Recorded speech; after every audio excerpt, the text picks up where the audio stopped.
का जड़ कर्म चेतन बंधकारु कर्म के अवसान का कह कर स्वरूप यथार्थ जग का जो किया उपकार है उसके लिए जिन वाणी माँ को वंदना शत बार है वंदना शत बार है वंदना शत बार है।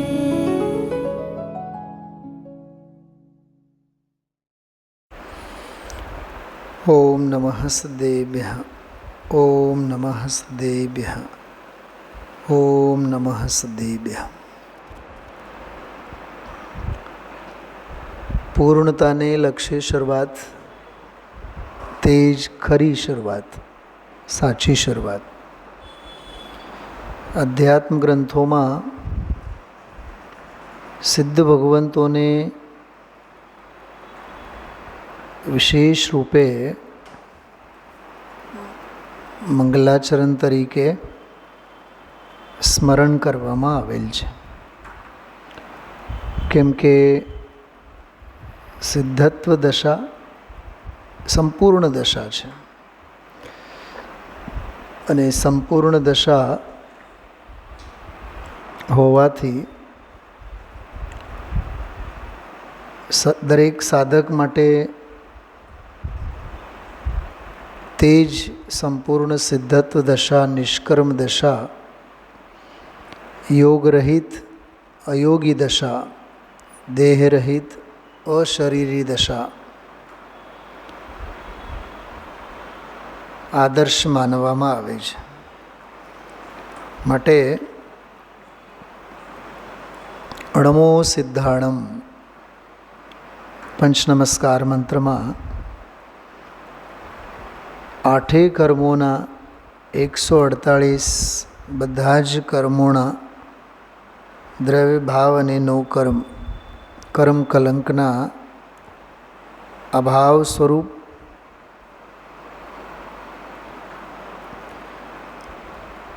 જે સંપૂર્ણ સિદ્ધ દશા છે તે દશાને આદર્શ અને અનુકરણીય ગણવામાં આવેલ છે. એટલે આમાં આપણે સિદ્ધચક્ર મંડળ વિધાનમાં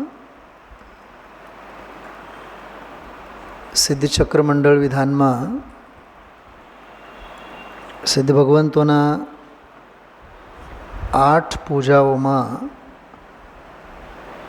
8, 16, 32, 64 બરાબર, 128, 256 બરાબર, અને પછી 512, 1024 એવી રીતે ગુણો અંગેના ઉલ્લેખો આપણે આમાં જોયા છે.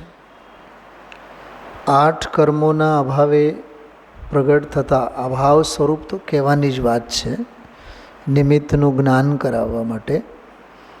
બાકી કોઈ ગુણોના નિર્મળ કાર્ય કે નિર્મળ પરિણમન માટે કોઈ કર્મોનો અભાવ કે સદ્ભાવ અપેક્ષિત નથી. નિમિત્તનું કેવળ જ્ઞાન કરાવવામાં આવે છે.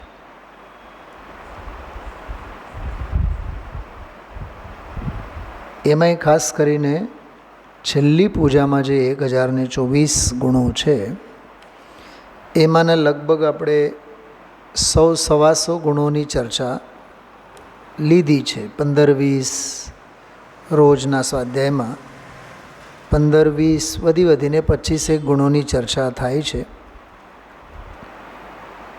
આજે આપણે આગળ વધીએ.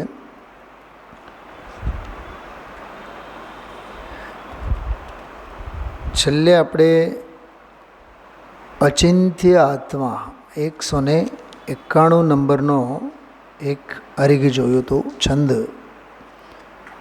191. અચિંત્ય આત્મા.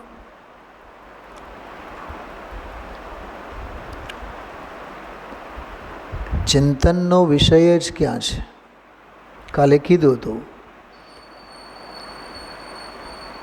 આત્મતત્વ, ચૈતન્ય સ્વભાવ, આત્મા જેને કહીએ, એ વાંચનનો, વિકલ્પનો, ઉપદેશનો કે ચિંતનનો વિષય નથી. શબ્દોથી અર્થ નહીં સમજાય, શબ્દો તો સંભળાય, અર્થો તો અનુભવાય. શું કીધું? કંઈક સમજાણું? રહસ્યની વાત. શબ્દો તો કર્ણેન્દ્રિયના વિષય છે. ભાષા વર્ગણાની પર્યાયને શબ્દ કહેવાય. તો શબ્દો તો સંભળાય પણ અનુભવાય એ અર્થ. શબ્દાર્થની વાત નથી કરતો, દામજીભાઈ, શબ્દોના અર્થની વાત નથી કરતો હું અર્થના ભાવાર્થની વાત કરું છું. કંઈક સમજાય છે? બહુ સૂક્ષ્મ વાત કરું છું. શબ્દોના અર્થની વાત નથી. જેમ કે જ્ઞાયક, તો કોઈ પૂછે કે શબ્દ છે, એનો અર્થ શું? કે જે જાણે તે. એમ નહીં.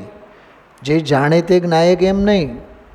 એ જ્ઞાયક હું, એવો ભાવભાસન, એનું નામ અર્થનો અવભાસન. તો અર્થ અનુભવાય છે, શબ્દો સંભળાય છે. સાંભળે તે શ્રોતા, અનુભવે તે જ્ઞાની. દરેક શ્રોતા જ્ઞાની ન હોય. દરેક શ્રોતા તો સંસાર ખાલી ન થયો હોય અત્યાર સુધી. દરેક શ્રોતા અનુભવી થઈ જાય તો બધા મોક્ષ વયા ન જાય. ખ્યાલમાં આવે છે? દરેક શ્રોતા, સાંભળનારા અર્થને કળી જ જાય જરૂરી નથી.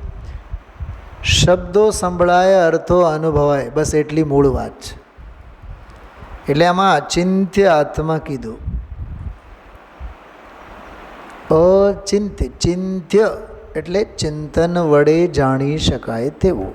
ચિંતનને લાયક એને ચિંત્ય કહેવાય. અને અચિંત્ય એટલે જે ચિંતનને લાયક નથી. કાલે કીધું તું મેં, ચિંતનને લાયક નથી, સંચેતનને લાયક છે. શું સમજાણો? ચિંતનનો વિષય નથી, સંચેતનનો વિષય છે, સ્વાનુભવનો વિષય છે, સ્વસંવેદનનો વિષય છે, ભાવભાસન પ્રતિથી અનુભવનો, ભોગવટાનો વિષય છે. એનું નામ અચિંત્ય આત્મા. એટલે આમાં લખેલું છે, જો ચિતવન મેં આવે નહીં, તોય આપણે રોજ ઉઠીને કરીએ છીએ શું? આજ તો કરીએ છીએ. એ ચિંતવનમાં આવી તો આવતો નથી અને આપણે ચિંતવનમાં જ લીધા રાખીએ. એટલે આજે 25 વર્ષ થયા, 50 વર્ષ થયા, 60 વર્ષ થયા, 100 વર્ષ થયા, એ ચિંતવનને ચિંતવનમાં છે, સંચેતનમાં આવ્યો નથી. ને એકવાર સંચેતનમાં આવી જાય તો ચિંતવનની ગરજ નથી. ચિતવન મેં આવે નહીં, ધારે સુગુણ અપાર. શ્રેષ્ઠતમ ગુણોનો ધારક એવો અપાર છે. એ ચિતવન મેં આવે નહીં. એક ચિતવન શબ્દ છે ને, થોડોક એનો અર્થ હું કરું. ચિતવનનો અર્થ આમ ચિંતન કરીએ છીએ, પણ ચિતવન એટલે દૃષ્ટિ પણ થાય. તો ખબર એનો અર્થ શું થયો? કે આત્મા આનંદ ગુણોનો ધામ, સ્વભાવ, સ્વરૂપ દૃષ્ટિમાં નહીં આવે. કેમ કે દૃષ્ટિ તો પર્યાય છે. એ એક બૂંદમાં આખો દરિયો ક્યાંથી સમાય? બિંદુમાં સિંધુ ક્યાંથી સમાય? ચિતવન તો બિંદુ છે, અને ઓલો આનંદ ગુણોનો ધામ, સ્વભાવ તો આખો દરિયો છે. ગુરુદેવશ્રી ઘણીવાર આની રમઝટ બોલાવતા હોય. એ તો દ્રષ્ટિ કેવળ દ્રવ્ય ભાવે પરિણમે, દ્રવ્ય તરફ ઢળે.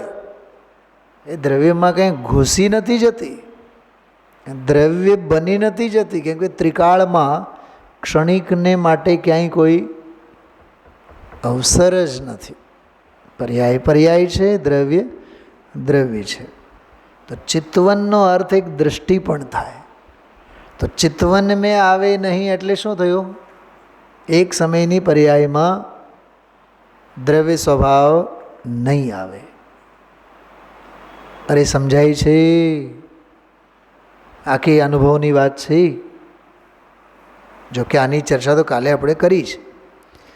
મન વચન કાય નમો સદા મિટે સકલ સંસાર. પણ મૂળમાં એ વાત અચિંત્યાત્મા. 10 સવા 10 મિનિટ તો થોડીક આની જ ચર્ચામાં થઈ. આગળ વધીએ ઝડપથી. અમિત પ્રભાવ કેવો સરસ ગુણ છે. જો અમિત પ્રભાવ શું કહે છે? અમિત પ્રભાવ એટલે મિત એટલે મર્યાદા, જેની કોઈ મર્યાદા નથી. અનહદ બેહદ જેનો પ્રભાવ. પ્રભાવ એટલે સ્વામિત્વ. નહીં પ્રમાણ કો ગમન નહીં સ્વયં જ્યોતિ પ્રકાશ. વાહ, ગજબ ગજબનો છે. સ્વયં જ્યોતિ પ્રકાશ. થોડોક ઉપયોગ બહુ એકાગ્ર કરીને સાંભળજો. જે સ્વયં જ જ્યોતિર્મય પ્રકાશભૂત છે, એને કોઈ નહીં પ્રકાશે, એને કોઈ પ્રમાણ પ્રકાશે, એને કોઈ નહીં પ્રકાશિત કરે, એને કોઈ પ્રમાણ પ્રકાશિત કરે, પ્રમાણ પ્રમાણિત કરે, નહીં જણાવે, પ્રમાણ પ્રકાશિત કરે, એવો એનો સ્વરૂપ નથી. જો આ પહેલી વહેલી વાત ચાલે છે, બહુ જોરદાર વાત છે. આપણે કહીએ શાસ્ત્રોમાં નયોની પદ્ધતિ છે. શાસ્ત્રોમાં વસ્તુ સ્વરૂપનું વર્ણન નહીં પદ્ધતિએ છે. દ્રવ્યાર્થિક, પર્યાયાર્થિક, નિશ્ચય, વ્યવહાર, આગમ, અધ્યાત્મ. આમાં શું કહે છે કે જે વસ્તુ સ્વયં પ્રકાશિત છે એની કોઈ નહીં પ્રકાશે એની ગરજ નથી. શું સમજાડો દામજીભાઈ? સમજાઈ જાય તો મજા આવી જાય. સૂરજને જરૂર છે કે એની કિરણ એને પ્રકાશે? એવો લાચાર છે ધનજીભાઈ? કેવો ગજબનો આત્મવિશ્વાસ ખીલવનારો છે આ. કેમ કે આપણી ટેવ તો ખભે હાથ મૂકીને ફરવાની છે ને. નાના હોઈએ એટલે મા બાપ, જરીક મોટા થાય એટલે પછી બાયડી, ઘરડા થાય એટલે પછી બોલો દીકરો, હાથ પગ નહીં હાલે તો પછી લાકડી, સાવ શરીર કામ નહીં કરી ત્યારે પછી ડૉક્ટર, જમીન મકાનના કંઈક વાંધા હોય તો વકીલ. તમે જો આ ગ્રહસ્થોના સમગ્ર જીવનમાં, આખી જિંદગીમાં પારકાપણું અને પરાધીનપણું નથી તો શું છે? શેઠીઓ હોય, દુકાને જાય, પારકાપણું નથી? બોલો રાજુભાઈ. માયાબેન કેમ છો? હા રાજુભાઈ બોલો. એક દિવસ હિરેન નહીં આવે તો અહીંયા જિંદગી માટી જેવી લાગે. બોલો ફોન કરો તો એને એક તો કીધું નથી, કીધા વિના રહે. જો આ પરાધીનતા છે. માયાબેન, મેં આજ સવારે ગજબની એક વાત કરી હતી. આત્માર્થીને નિમિત્તો માટે વ્યગ્ર નહીં થવું જોઈએ.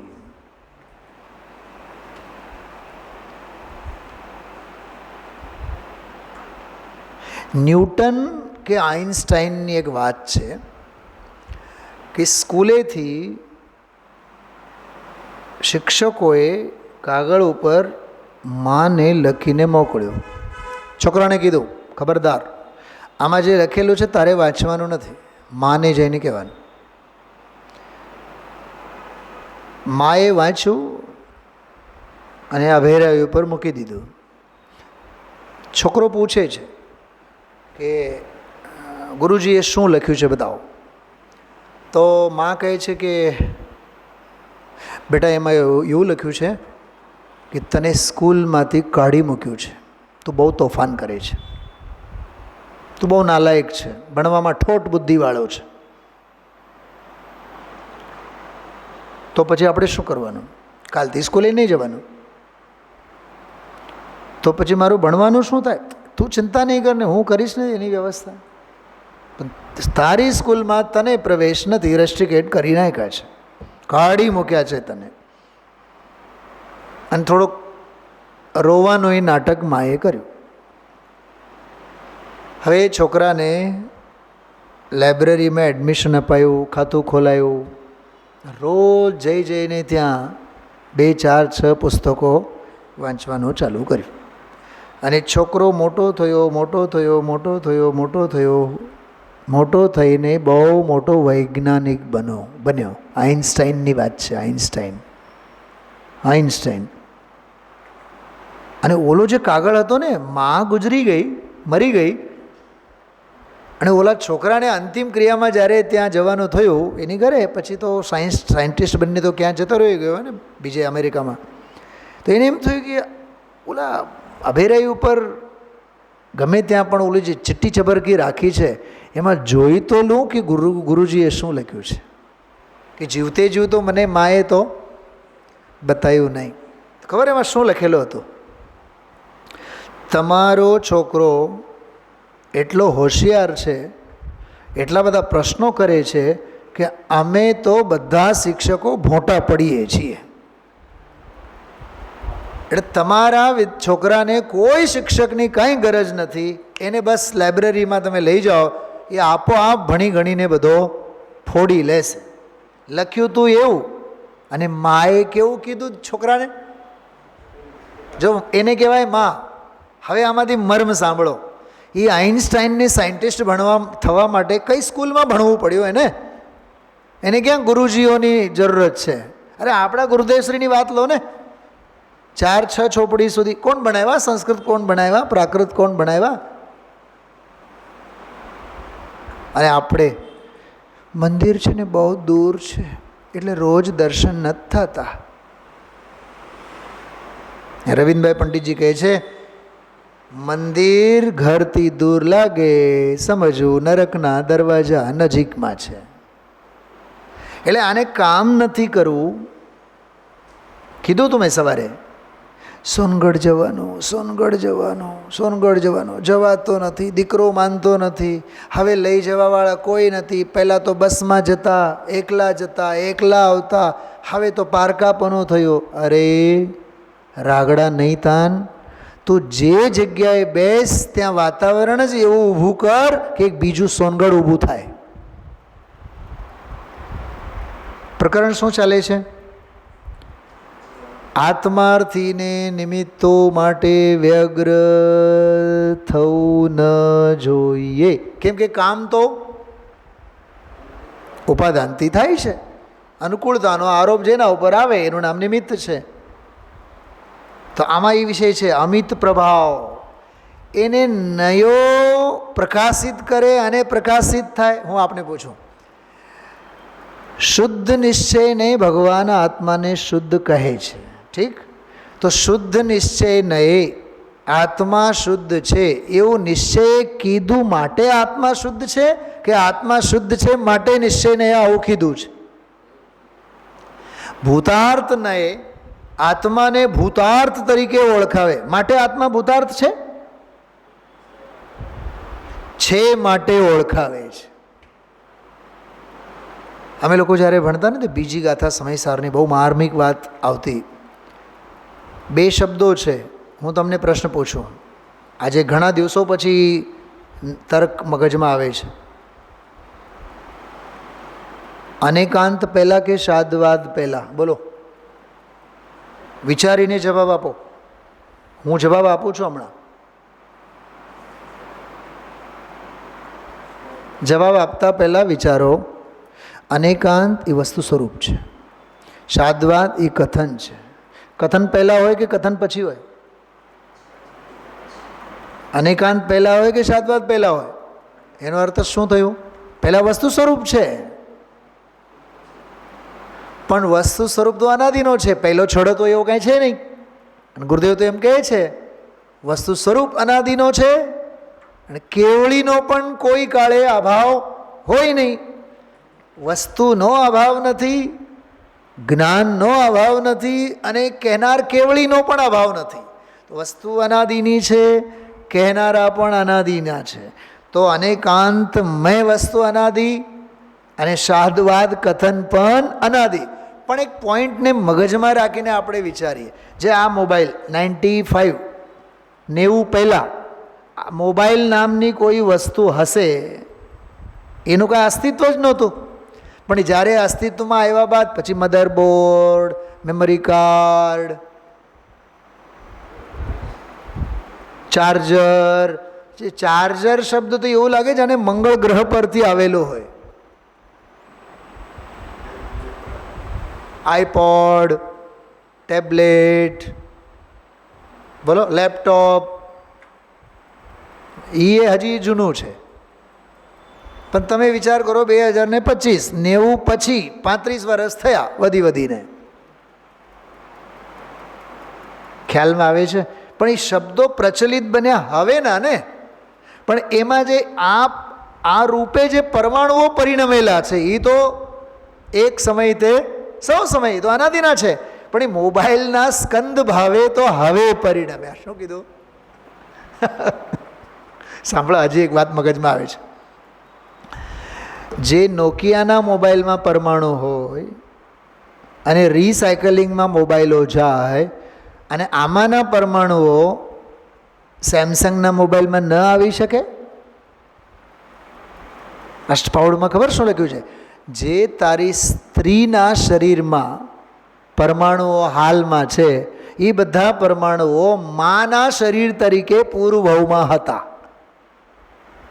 અને આજની તારીખમાં જે સ્ત્રી સાથે વિષય ભોગના તને પરિણામો થાય, જે પરમાણુઓમાં શરીરના કાયાના એ પરમાણુઓમાં તને વિષય ભોગોનો રસ આવે છે, એ જ પરમાણુઓ આવતા ભવે તારી જ મા તરીકેની સ્ત્રીની પર્યાયના શરીરના પરમાણુઓ તરીકે ક્ષેત્રાંતર થશે. જ્યોતિ માતા તેરી ઓહી ભગીની બની છે કે નહીં ભક્તિમાં?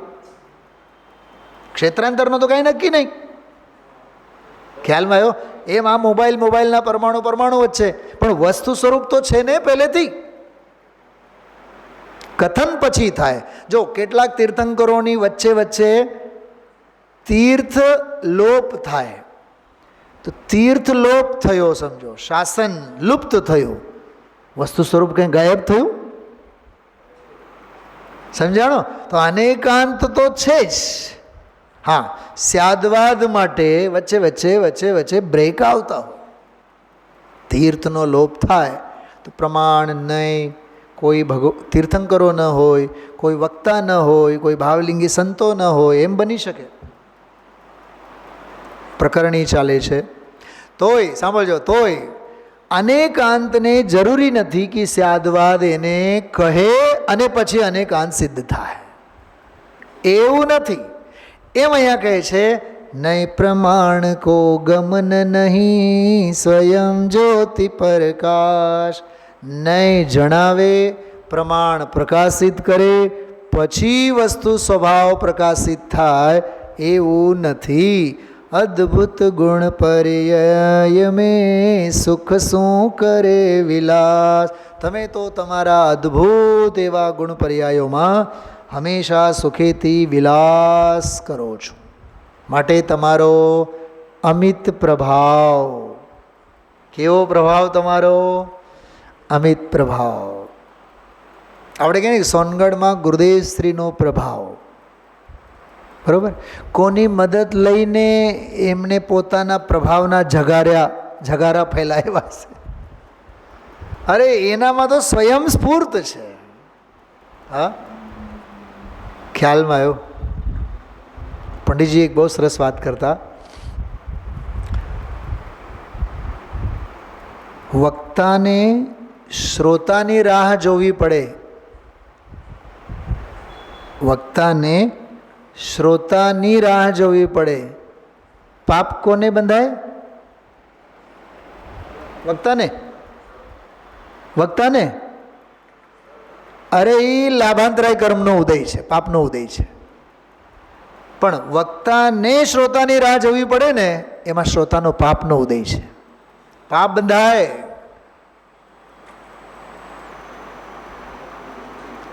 વક્તાની રાહ શ્રોતાને જોવી પડે.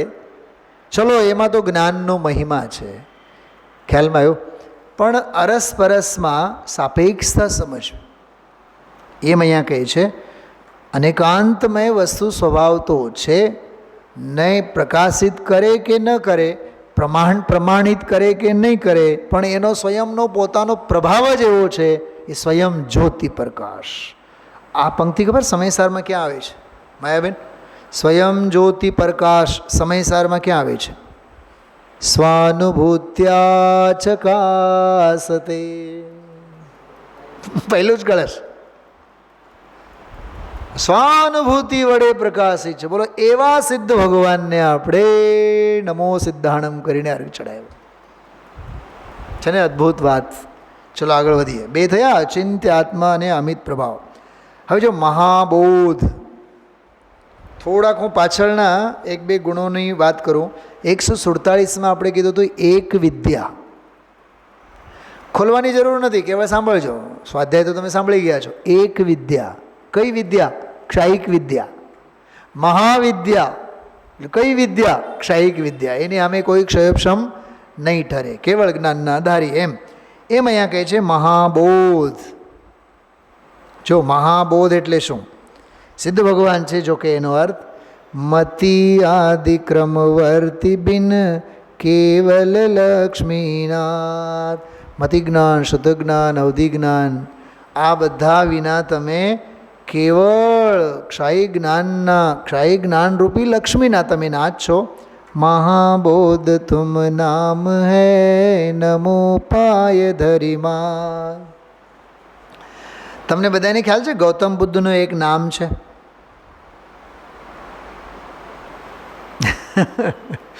જો બધો અભ્યાસ હોવો જોઈએ, દાર્શનિક અભ્યાસ છે. ગૌતમ બુદ્ધને જ્યાં જ્ઞાનની પ્રાપ્તિ થઈ ને, તથાગત કહેવાય. તથાગત તો કહે છે બોધિ ગયા. કેમ તત્કાળ યાદ નથી આવતો? પંડિતજીને બોલવું પડે. હે કાકા? બિહારમાં છે ને ગયા, તો બોધિ ગયા. બોધિ એટલે કેવળ જ્ઞાન. તો ગયામાં એને બોધિની પ્રાપ્તિ થઈ એટલે બોધિ ગયા કહે. અને પછી એવા ગયામાં જેમણે જ્ઞાનની પ્રાપ્તિ થઈ એવા ગૌતમ બુદ્ધને મહાબોધિ કહેવામાં આવ્યા છે નહીં. અહીંયા કહે છે મહાબોધ. બોધ એટલે જ્ઞાન. તો જ્ઞાનમાં મહાન કોણ? ક્ષાયિક જ્ઞાન. તો મહાન મતિ વગેરે તો બધા ક્રમશઃ જાણે. જો મતિ અને શ્રુત તો ક્રમશઃ જાણે, ક્રમવર્તી ગુણ પર્યાયોને જાણે. અવધિ જ્ઞાન તો રૂપીને જાણે, રૂપીશ્વ વધે હે, બરાબર. અને મનપરે જ્ઞાન તો મનના વિચારોને જાણે. મનના વિચારો એ પૌદ્ગલિક જ છે. તો અવધિ અને મનપર્યાય બંને પૌદ્ગલિકને જ જાણ્યું ને. અને મતિ અને શ્રુત તો ક્રમશઃ જાણ્યું. અને બીજી વાત, મતિમાં, શ્રુતમાં, અવધિમાં, મનપર્યાયમાં ચારેયમાં દ્રવ્ય ક્ષેત્ર કાળ ભાવની મર્યાદા છે, અવધિ છે. કેવળ જ્ઞાનમાં કોઈ અવધિ નથી. સર્વદ્રવ્ય પર્યાયેષુ કેવલસ્ય. સર્વે દ્રવ્યોના, સર્વે ગુણોની, સર્વકાળની, સર્વભાવાત્મકતા એના અવિભાગી, અનંત અવિભાગી પ્રતિચ્છેદના અંશો શક્તિના સર્વેને એક સાથે જાણે છે. પ્રવચન સાર છે ને, પ્રવચન સાર. હમણાં ગુરુદેવના પ્રવચનમાં 2-3 વખત પ્રવચન સારનો સરસ આગમના પ્રમાણો આવ્યા. ગઈકાલે જ આવ્યું. શરૂઆતમાં 40, 42, 43, 44, 45, 47 આ બધી ગાથાઓ. એમાં એક ટીકામાં બહુ સરસ વાત આવી. વધુ શું કહીએ? ક્ષાયિક જ્ઞાન સર્વને સર્વત્ર સર્વદા સર્વથા એક સમયમાં જાણે છે. लोकालोक झलकते जिसमें ऐसा प्रभु का केवल ज्ञान. આનો ટૂંકો સાર સમજો ધનજીભાઈ. બહુ કામની વસ્તુ કહું છું. મારું જ્ઞાન તો એવું હજો જેને શાસ્ત્રની જરૂરત ન પડે, એને મહાબોધ કહેવાય. મારું જ્ઞાન તો એવો કે જે ભાવાર્થને પકડે, ગાથાની જરૂરત ન પડે. મુનિરાજોને પ્રવચન સંભળાવનારા જંગલમાં રહેતા હશે, અને તોય અંતર્મુહૂર્તમાં શાસ્ત્ર દ્વાદશાંગ કેવી રીતે બોલો પાઠ કરી જતા હોય. નિરાલંબી તત્વ છે, તો જ્ઞાન પણ નિરાવલંબી હો, સ્વયં સ્ફૂર્ત હોવો જોઈએ. મહાબોધિ અહીંયા કેવળ જ્ઞાન માટે 3 થયા. ચોથો જો મહાવીર્ય, બહુ સરસ શબ્દ છે. અરિઘીમાં તમને એવું લખેલું છે મહાવીર્યાય છે ને, લખેલું દેખાય છે, બધાને ધ્યાન જાય છે એમાં. રાજુભાઈ, એ છે ને વ્યાકરણની ભાષામાં ચતુર્થી વિભક્તિ કહેવાય. ચતુર્થી વિભક્તિ એટલે કોઈને માટે, સંપ્રદાન. મહાવીરાય નમઃ નથી લખતા આપણે, વીતરાગાય નમઃ નથી લખતા, ગુરુદેવાય નમઃ, જીન મુખોદ્ભૂત સરસ્વતી દેવ્યય, ચતુર્થી એક વચન છે. તો નમસ્કાર કરવાના અર્થમાં છે નમઃ. અર્ઘ્યમ લખેલું છે ને આગળ, તો તમને દરેક અર્ઘમાં એ દેખાશે. આ જ્યોતિષ હોય તો જ્યોતિષે, વિશ્વવ્યાપીને, એ બધી ચતુર્થી વિભક્તિઓ છે. સુગત એ, મહાભોગાય, જો એમાં ય દેખાય છે તમને, અય મહાભોગાય. કેવળ નજર ફેરવજો, એમાં વાંચવામાં સમય નહીં બગાડતા. એ વ્યાકરણની બહુ ઝીણી વાત છે. મેં જાણી જોઈને અત્યાર સુધી કીધું નથી તમને. આપણે તો અધ્યાત્મથી મતલબ છે ને. તો જો મહાવીર્યાય, મહાન વીર્યના ધારક તમે. જોઈએ હવે શું કહેવા માગે છે આમાં. કર્મયોગ તે જગત મેં જીવ શક્તિ કોના. જો આ કર્મ સિદ્ધાંત, કર્મ સાપેક્ષ કથન. કોઈ કર્મને લીધે શક્તિનો હનન થાય છે એવું નથી હોતો. ભાવઘાતી તો પોતાની જ ભૂલ છે. ગુરુદેવશ્રીની ભાષામાં દ્રવ્ય કર્મની કાંઈ, દ્રવ્ય કર્મ તો જડ છે. કર્મ બિચારે કોણ, ભૂલ મેરી અધિકારી, અગ્નિ સહે ઘનઘાત લોહ કી સંગતિ ભાઈ. દ્રવ્ય કર્મને ક્યાં ખબર છે કે આના જ્ઞાનને મારે ઘાતવું છે? કેવું ગજબનું છે બધું. જો ગુરુદેવશ્રીના તત્વ આપણે સાંભળીએ છીએ એટલે આપણને તરત જ કેવો ભાવ ભાષણ થાય. કર્મ એટલે કોઈ કર્મના ઉપર આંગળી છીંદવાની જરૂર નથી. કર્મ તો જડ છે, એ તો પરદ્રવ્ય છે. તો તારી શક્તિને એ કેવી રીતે હણે? એ તો કારણ વિનાના બદનામ થયેલા છે. ઘાતી કર્મ. કેવા કર્મ? કર્મના માથે થોડુંક લખેલું છે કે ઘાતી કર્મ, પણ અહીંયા સ્વભાવ ભાવ પ્રગટ ન થાય એમાં જે કર્મો નિમિત્ત હોય એને ઘાતી કર્મ કહેવામાં આવે છે. દુનિયામાં બતાવો, હું તમને 1 કરોડ રૂપિયાનું ઇનામ આપું, અજૈનને પકડીને લઈ આવો. કોઈ અજૈન હોય તો લાવો. છે દુનિયામાં કોઈ અજૈન? બોલો ને, કેમ મૂંઝાવો છો? જો જૈનો છે, હિન્દુઓ છે, મુસલમાન છે, ક્રિશ્ચિયન છે, હરિજન છે, ભંગી છે, લેવવા, કડવા, મીઠા, તીખા, પટેલો છે, પણ અજૈન કોઈ નથી. બોલો, અજૈન કોઈના માથે લખેલું છે? છતાં બોલાય તો છે. ચલો થોડુંક એનું પોસ્ટમોર્ટમ કરો. આપણે બધા કોણ? જૈન. તો આપણા સિવાયના કોણ? અજૈન. તો ઓલા પોતાને અજૈન કેવડાવે છે કે આપણે જ માથે જઈને ચોડીએ છીએ? તો આપણું નામ છે, આપણે આપેલું છે. મુસલમાનને કહીને જો અજૈન, હિન્દુને કહીને જો કે અજૈન, ઓલા કહે હું માહેશ્વરી કહેશે કે નહીં? અમે તો હવેલીવાળા એમ કહેશે. અમે અજૈન હવેલીવાળા એમ નહીં કહે. કાં એને જૈનો તરફથી શું કામ ઓળખાણ કરાવવી જોઈએ ને? તમે નવરા છો જૈનો, તમારી જાતને જૈન કેવડાવો અને પછી આખા ગામને અજૈન કેવડાવો. તમારું આપેલું નામ છે. અમારે પરાશ્રિત પરિચયની કાંઈ જરૂર નથી. એટલે જ મેં ગઈકાલ સવારના સ્વાધ્યાયમાં કીધું હતું. માયાબેન ખબર મેં શું કીધું હતું ગઈકાલ સવારના સ્વાધ્યાયમાં? પંડિતજી બહુ સરસ ગાય છે, એ મારી ઓળખાણ નથી, ખબરદાર. કોઈ વિદ્વાનને વિધાન પૂજા, સરસ ગાય, ફલાના ઢીકણા ક્રિયાઓથી એની ઓળખાણ નહીં કરો, તત્વજ્ઞાનથી ઓળખો. શું સમજાય છે? હા, ખ્યાલમાં આવે છે? અને જો કોઈ પણ વસ્તુને કોઈ પણ મહિમા ગાન સાથે બાંધી રાખવું એ વસ્તુનો અપમાન છે.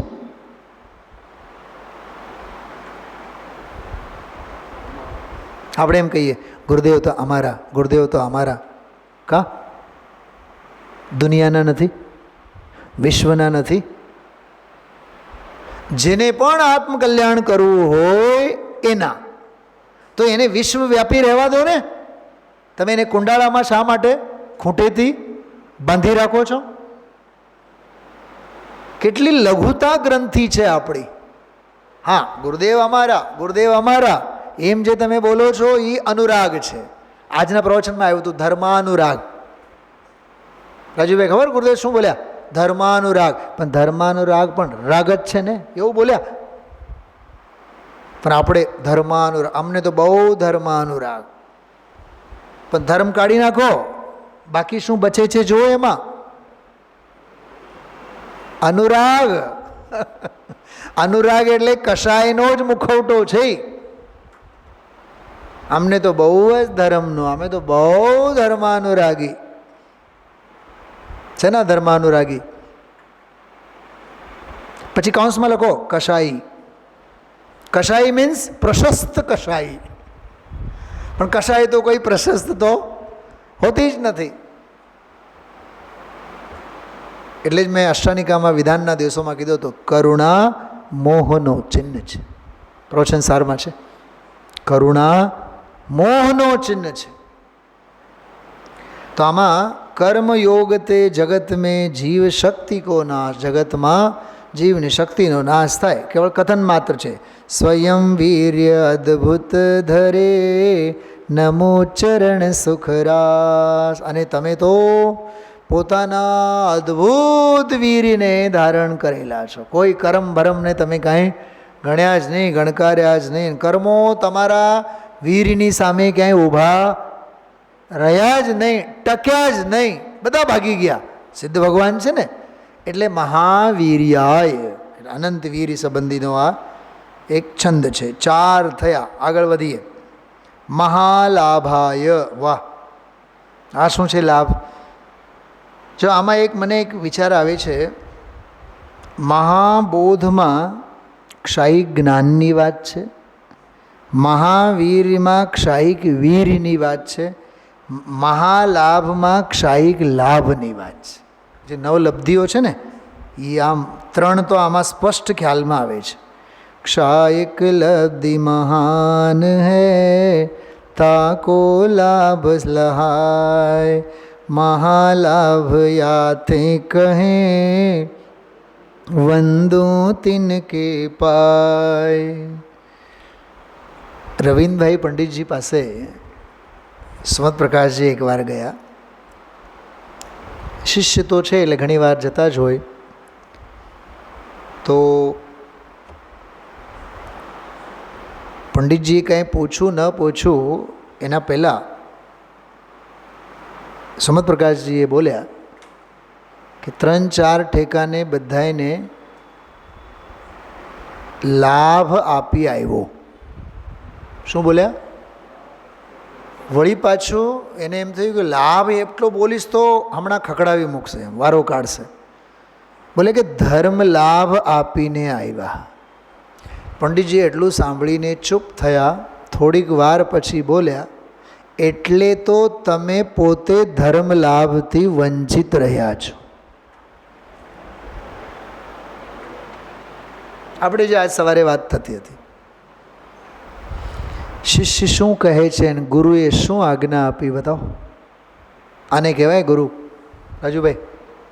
એટલે આપણે કાંઈ 4-6 જગ્યા 36 ઠેકાણે જઈને ધર્મ પ્રચાર પ્રસાર કરીને આવ્યા અને સમાજને ધર્મ લાભ આપીને આવ્યા. ગામનો તો દેખાય છે આપણને, પણ આપણે પોતે એનાથી વંચિત રહ્યા એ ગુરુના જ જ્ઞાનમાં આવે. એટલે પંડિતજી બોલ્યા, એટલે જ તો તમે ધર્મ લાભથી વંચિત રહ્યા છો. અહીંયા આવ્યો ને મહાલાભ. ગામનું કરવામાં રામનું રહી જાય છે.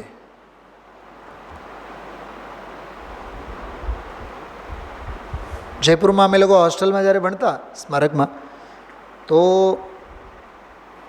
સુપ્રિન્ટેન્ડન્ટ જે હોય ને, આમ 5 રૂમ એક બાજુમાં સર્વા સિદ્ધિના, ત્યારે તો એટલા જ હતા, 5 ને 5 10 જ રૂમ હતા, ઉપર 5 એ તો પછી થયા. એ તો મોનિટર હોય ને, મોનિટર એ પહેલા રૂમમાં હોય, મોનિટર હોય.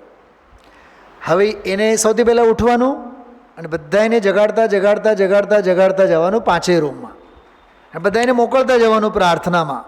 બસ ફટાફટ મોઢું ધોવો જાઓ પ્રાર્થનામાં. હવે બાકી બધા છોકરાઓ પહોંચી ગયા હોય, છેલ્લે કોણ પહોંચે?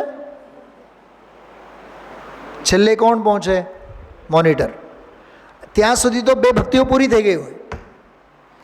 એમાં પછી અમારા શાંતિકુમારજી ઓલાને પછી ખકડાવે, કાં તમે મોડા આવ્યા છે? 2 ભક્તિઓ છૂટી ગઈ. હવે કે ભાઈ સાહેબ મેં તો મોનિટર હું. ત્યારે તો કાંઈ નહીં બોલે, પણ ક્લાસમાં કહે. યાદ રાખવાનું, પ્રાર્થના ચાલુ થાય એના પહેલાં બધાને જગાડવાનું, અને બધા પહોંચે કે નહીં પહોંચે પોતે આવીને સૌથી પહેલાં બેસવાનું. નહીં તો એવું ન થવું જોઈએ.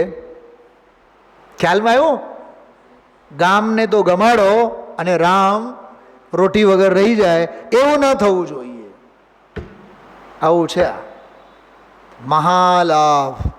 આત્મલાભ તે મહાલાભ છે, ક્ષયિક લાભ. તો 4-5 જ વિશેષણોની આજે આપણે ચર્ચા કરી છે. બહુ અદ્ભુત સિદ્ધ ભગવંતોના ગુણો છે. આગળ એક અરિઘ આવવાનું છે, બહુ સરસ, મહાઅરિઘ. આપણે ભાવવાસન જ નથી ખરેખર માયાબેન. મહાઅરિઘ નામનો એક ગુણ છે. સિદ્ધ ભગવંતોને મહાઅરિઘ કહેવાય. અરિઘ એટલે કિંમતી, મૂલ્યવાન. મહાઅરિઘ્ય આમાં તો એનો બહુ સામાન્ય અર્થ લીધો છે. હમણાં જ આવશે, કાલ પરમ દિવસે જ આવશે, કાલે જ આવશે. એમાં એવું લખ્યું છે કે 4 ગતિઓના જીવો કે સુર નર વગેરે દેવો અને મનુષ્યો બધા અરિઘ લઈને તમારી પૂજા અર્ચના કરે છે. એટલે તમે જ મહાઅરિઘ છો. બોલો, સિદ્ધ ભગવંતોના આ 1024 નામમાં એક મહાઅરિઘ નામનો પણ એક ગુણ છે, નામ છે.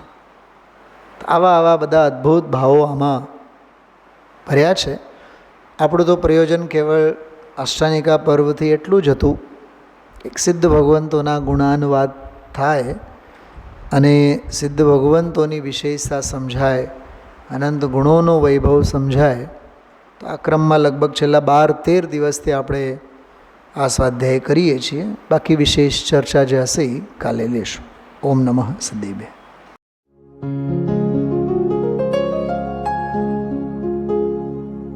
निज निधि निज में बताए, यह अनंत उपकार है उसके लिए जिन वाणी माँ को वंदना शत बार है, वंदना शत बार है, वंदना शत बार है.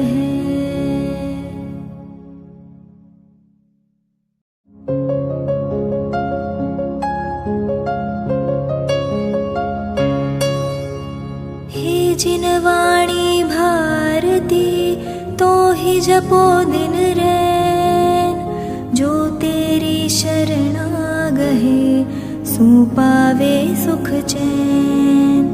जा वाणी के ज्ञान ते सूझे लोकालोक, सो वाणी मस्तक नवो सदा देत हो ढोक, सदा देत हो